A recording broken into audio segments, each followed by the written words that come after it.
A little over a month ago, there was an earthquake in Los Angeles, and that's not usually a big deal, but there hadn't been an earthquake for about 10 days before that, so it was warranting a news story. The organization that broke that story, that got that out first, was the Los Angeles Times, and the reason why they did that was because they had a bot that wrote that story, put it directly into the CMS. When the author of that bot woke up in the morning very early because of the earthquake, all he had to do was look at his computer, read over the text, and hit submit. That was how that story got broken. I'm going to hazard that a lot more stories like that are going to get broken in that way in the future. And I think that this is something that journalists need to engage with in some way. It's going to be an increasing part of our lives. It's going to be an increasing part of journalism. If we don't find a way to engage with it now, if we don't find a way to be part of it, it's going to be taking off without us. I think there's a lot of anxiety about bots among journalists because we think it kind of impinges on our core competencies. We think it kind of goes after the audience that we think that we deserve. But I think bots are about fun. I think that they can be a lot of fun, and that's what this app is all about. We call it BotMaker because we couldn't think of anything better. And the idea is that with little or no development experience at all, you can take a data set and turn it into a Twitter bot that will react to content dynamically and tweet at your specifications. So did you want to explain how it works, Maggie? Sure, yeah. So this is using some sample data from, can you hear me? Okay.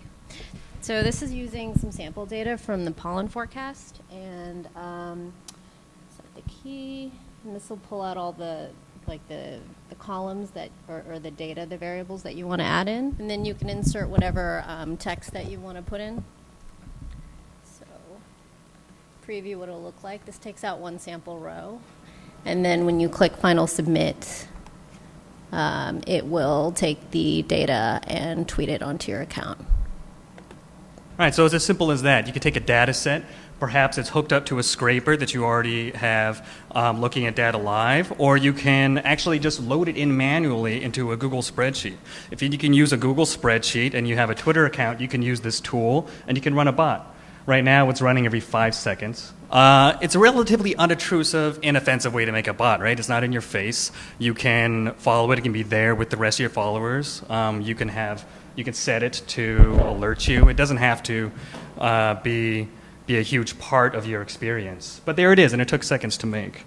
Some use cases, well, there's the obvious use cases. There's earthquakes, environmental data, crime, that kind of thing. Anything that you can scrape and you can turn into a data set that you can tweet out. But I think really the best case are the ones that we can't think of, the ones that are just whatever you have, right? You can make boutique bots that work off of a single story. I work for an investigative unit. We have a 15-person investigative unit. I'm the only digital person. We have more data than we can deal with, right? So much data, and it goes into a few lines in a narrative. Where's the rest of that going? Usually it just goes into a file. And I think some of that can be brought out to make a really interesting tool. Yes. So yeah, this is just a really basic build. Future builds could incorporate some features like a GUI for account creation. Right now you have to have that account created ahead of time. Conditionals set ahead of time, though it's actually pretty easy to write conditionals using your Excel skills right there in the spreadsheet. And also responses and searches. Right now this is working off of just a very basic data set in a grid, though a lot of Twitter bots make use of the API to actually search all the tweets out there and make some sense of that. So, yeah, so we are Maker bots, BotMaker. Thanks, guys.